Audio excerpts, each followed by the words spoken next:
Non-fungible token atau NFT itu dia tuh suatu aset kripto lain yang memanfaatkan infrastruktur blockchain.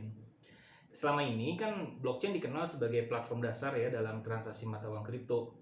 Selain tentunya penggunaan yang lain ya yang saat ini juga terus dieksplorasi di sektor bisnis secara umum, supply chain, health ya lalu atau financial industry dan yang lain sebagainya. Nah, mata uang kripto ini memiliki sifat dapat dipertukarkan seperti halnya mata uang rupiah. Misalkan nih, 2 lembar Rp5.000, dia tuh dapat dipertukarkan karena dianggap sama gitu ya nilainya secara intrinsik dengan Rp10.000 satu lembar. Nah, berbeda dengan mata uang rupiah dan kasus penukaran tadi ya di uang kripto, aset digital yang berbentuk token NFT ini justru dia membedain bahwa kopi aset yang satu dengan yang lainnya itu nggak sama. Makanya dikatakan sebagai non-fungible.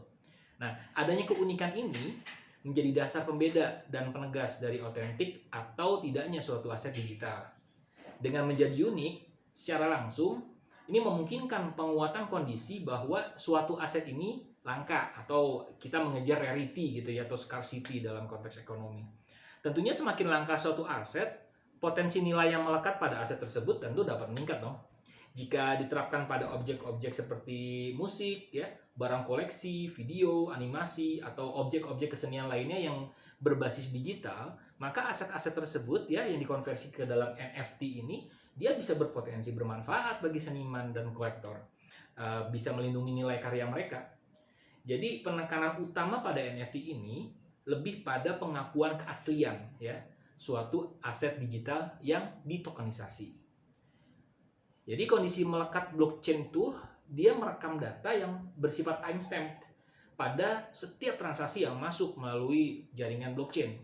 Nah, perekaman ini menunjukkan penandaan yang sifatnya permanen atas kepemilikan suatu aset digital ya. Kalau dalam konteks NFT nih di seluruh distributed ledger dengan cara apa? Melalui mekanisme hashing yang hanya merujuk pada transaksi itu saja sebagai satu-satunya tanda transaksi yang asli ya. Yang lainnya kalau ada yang sama dan tetapi berbeda dengan kode hash tadi maka bisa dipastikan berbeda atau salah gitu ya, atau ada kecenderungan telah dilakukan perubahan yang artinya merujuk kepada kemungkinan adanya pelanggaran.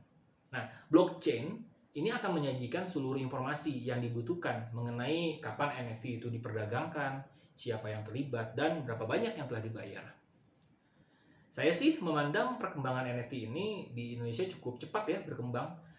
Dia tuh ngikutin industri NFT global, dan ini saya pikir juga nggak lepas dari adanya perkembangan dan semakin meningkatnya pemahaman terhadap blockchain itu sendiri. Tentunya tidak hanya di sektor bisnis, tapi juga tentunya para masyarakat nih, terutama di kalangan-kalangan millennials ya yang cukup terbuka ya literasi mereka terhadap sektor investasi di bidang kripto. Dan juga tentunya nggak lupa adanya perkembangan di infrastruktur teknologi informasi yang semakin menunjang. Kalau kita lihat ya dari 2014 itu kan sekitar ya kurang lebih 5-6 tahun yang lalu ya, 7 tahun yang lalu lah NFT ini dikenal sejak pertama kali Kevin McCoy nih, artis digital yang melakukan transaksi NFT pertama. Sekarang 2021 menemukan momentumnya di Indonesia ya, nilainya per 2021 ini dia menyentuh angka 357 triliun, dan saya meyakini ke depan ini seiring dengan semakin terinformasikannya masyarakat dan juga semakin banyaknya keterlibatan investasi di bidang NFT, tentu nilainya akan jauh lebih besar lagi. Kalau dalam konteks Indonesia, meskipun dia sudah berkembang, sudah mengikuti NFT ini, saya kira orang Indonesia masih dalam tahap pengenalan ya. Makanya masih terus dilakukan nih eksplorasi atas industrinya.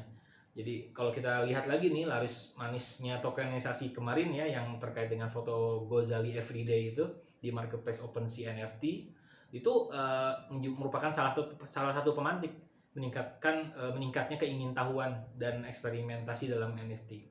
Nah, tapi yang perlu diingat ya adalah kalau Anda mengunggah suatu aset menjadi token NFT, maka gambar, lagu, karya, seni atau objek NFT tersebut ya tidak bisa dihilangkan dari distributed ledger karena dia sudah menjadi permanent record ya. Ketika yang Anda tokenisasi itu misalkan KTP, foto anak, atau bahkan mungkin lebih bahaya lagi dokumen-dokumen yang masuk ke dalam batasan ya dalam peraturan jurisdiksi Indonesia, maka itu ya bisa berpotensi menjadi objek penyalahgunaan.